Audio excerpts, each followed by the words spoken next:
Live from WFSB, Connecticut's first choice for news. This is Channel 3 Eyewitness News at 6. First tonight at 6, another arrest in connection with that fake Craigslist ad. Yeah, people flocked to a family home for a sexual encounter after that post was put online. And now their neighbor is charged with creating that bogus ad. That's our big story tonight. Good evening and thanks for joining us. I'm Denise DeCenzo. And I'm Dennis House. Tonight we are learning why people in that community are shocked about this new arrest. Channel 3 Eyewitness News reporter Katy Zachry is live in West Hartford now with the story. Katy?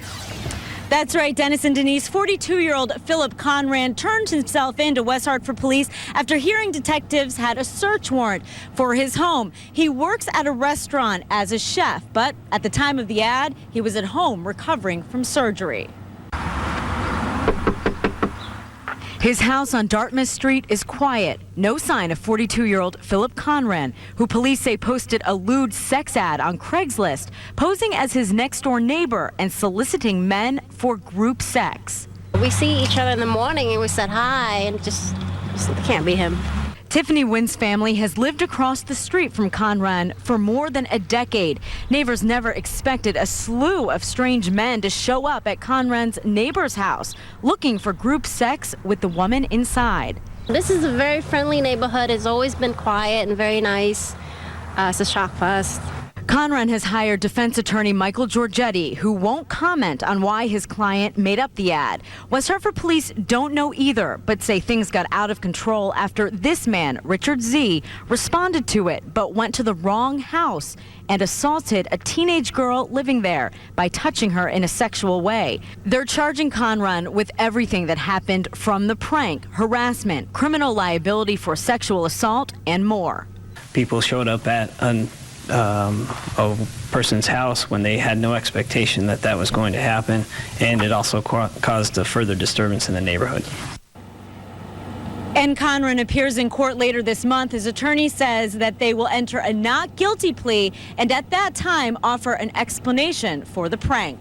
Reporting live with the mobile newsroom from West Hartford, Katy Zachry, Channel 3 Eyewitness News. All right, thanks, Katy. And we are following a weather alert right now. Let's take a live look from our Hartford City Cam atop the Hartford 21 building, and it is a kind of a gloomy day out there. It was in the 80s and 90s earlier this week, but believe it or not, a little ways north of the capital city, some areas are under a freeze warning.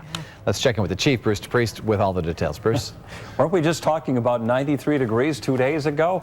And 84 yesterday, and now, yes, we do have the freeze warning and frost advisories in effect. That's Litchfield County, not for the entire state, but northern Litchfield County is under a freeze warning from midnight until 9 o'clock tomorrow morning, and a frost advisory for southern Litchfield County from midnight till 9 o'clock in the morning. This is all because we've had a warm March, the fourth warmest on record, in addition to a very warm start to April. So the growing season is ahead of itself by about 2 to 3 weeks, which makes those budding trees and plants very susceptible to cold weather. Right now it's 52 in Hartford, 46 in Norfolk, 47 in Willimantic, and 47 in Norwich. I'll let you know how cold it's going to get tonight, plus several chances for frost in that 7-day forecast. Thank you, Bruce. All new tonight at 6. Federal money could be on its way to the apartment complex in Middletown that lost a parking lot after last week's flooding.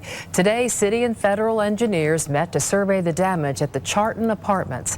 The goal is to try to obtain government grants for repairs. Channel 3 Eyewitness News reporter Ray Villeda explains how it all works. It's a horrible thing to go through. For many neighbors, it's hard to forget the damaging floods last week. So damaging, the waters washed away part of the parking lot. It left apartments teetering on the edge of a river. They just knocked on our doors and said, get out as quickly as you can, and it was just terrifying. It was terrifying. Nothing like that ever happened to me before. Those who lived at the apartments were forced out that night. How soon after were you allowed to come in here? It was about 2 days, yeah. But it seemed like forever. While many neighbors are back in their apartments, not everyone is. Those that lived on this side of the building, they're not, because they're right on the edge of what is now a cliff. You can see work is being done.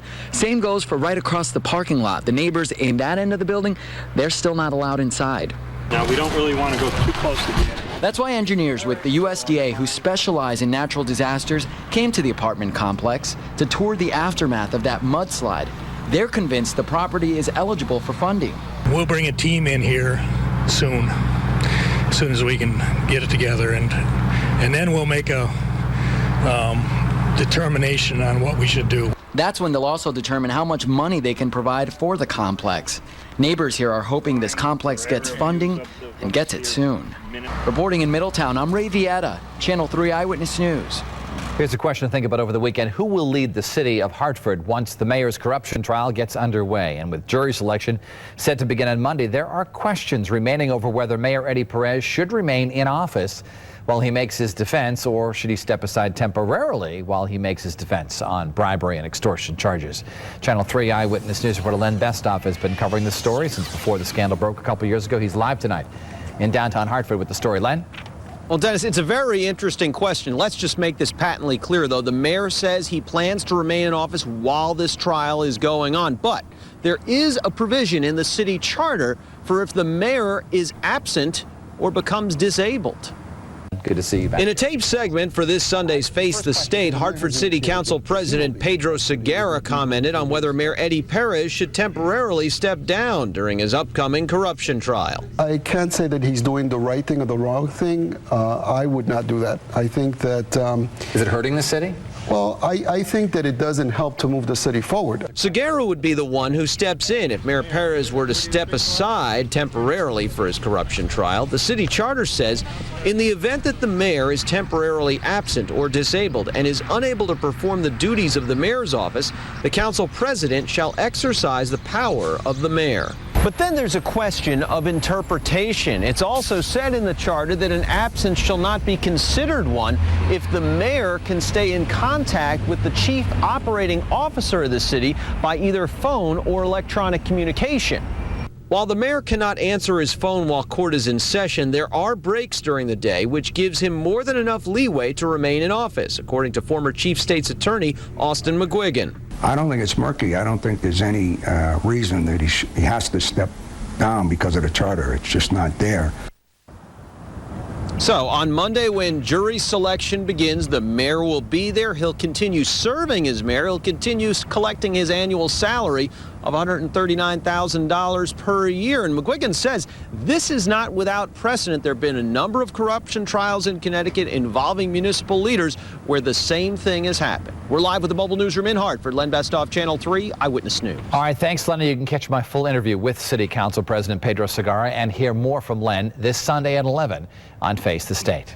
Well, today was the end of an era. One of the popular leaders in Hartford has retired. After 27 years in the fire department, Chief Charles Teal had his last day on the job and his successor was sworn in.